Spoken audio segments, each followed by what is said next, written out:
Once you've started your Zoom meeting, there's a bunch of different things that you can do.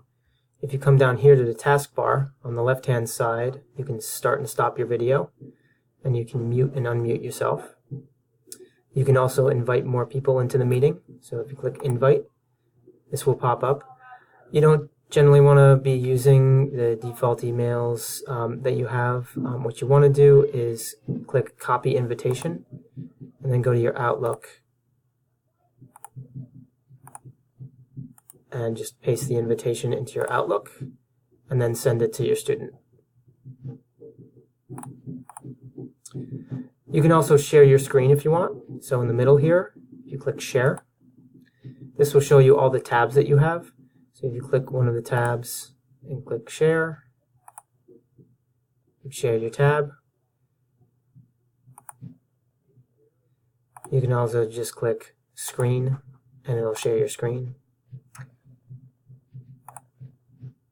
So once you've shared your screen, if you come up here, you can click Annotate, and now you can draw on your screen, and your student will see what you're drawing. To stop sharing your screen, just come up here and click Stop Share. You can also share a whiteboard if you want a blank canvas on which to share stuff.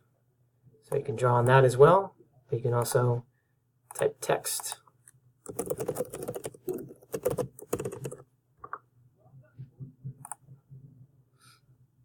You can also chat with your student. If you click Chat, you just type your message.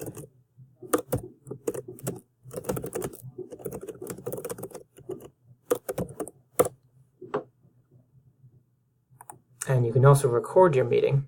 So if you click Record, that'll start recording the meeting. And you can pause it or stop it at any time.